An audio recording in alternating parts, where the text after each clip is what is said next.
મારું નામ ગોંડલિયા જનકબેન છે।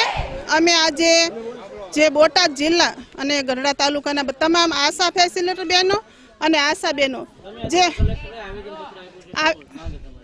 અમારી પડતર માંગણી ઘણી પણ બાકી છે।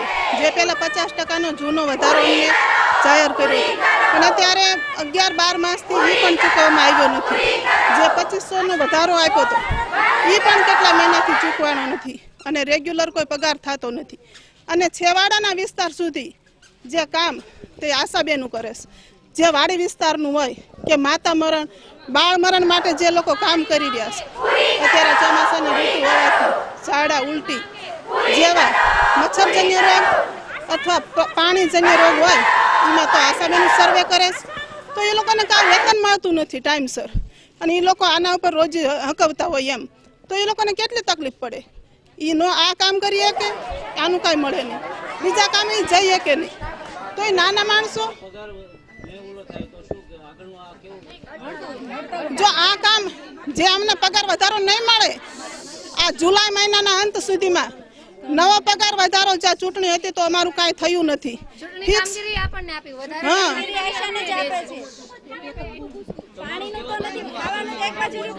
એટલે જો અમારું કંઈ નહીં થાય આ જુલાઈ મહિનાના અંત સુધીમાં અમારું કંઈ નહીં થાય તો અમે ઉગ્ર આંદોલન કરશું અને અમે આશા બેનો આ બધા આશા ને આશા ફેસિલિટી બેનોનો પ્રશ્ન છે કોઈ પણ આવે તો માહિતી તો આ લોકો જ આપે છે એમ।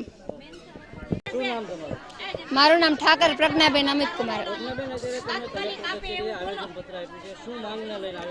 એટલે અમારી આશા વર્કરોની એવી માંગણી છે કે અમને ફિક્સ પગાર આપે અને ફિક્સ ટાઈમ કરી દે, કારણ કે અમને ગમે ત્યારે ગમે એ લોકો કોઈ પણ કામગીરી અમને અમારી પાસે જ કરવામાં આવે છે કે જેમ કે ચૂંટણી કામગીરી, પછી શાળા પ્રવેશોત્સવ, પછી કે પોલિયોની બૂથની કામગીરી, દરેક વસ્તુમાં અમને જ પહેલાં બોલાવવામાં આવે છે ને એનું વળતર અમને પૂરેપૂરું મળતું નથી। જ્યારે પણ વધારો માગે છે 25% કે 50% લેખે તો આવી જશે કહે છે પણ ટાઈમસર કોઈ દિવસ એક પણ જાતનો વધારો આપવામાં આવતો નથી। કે અમારી માંગણી એવી છે કે અમને ફિક્સ ટાઈમ આપે અને ફિક્સ પગાર આપે। તો આગળની રણનીતિ એવી છે કે જો જુલાઈના અંત સુધીમાં અમને અમારો પગાર વધારો કે ફિક્સ પગાર નહીં કરવામાં તો અમે લોકો હડતાલ ઉપર ઉતરી જઈશું।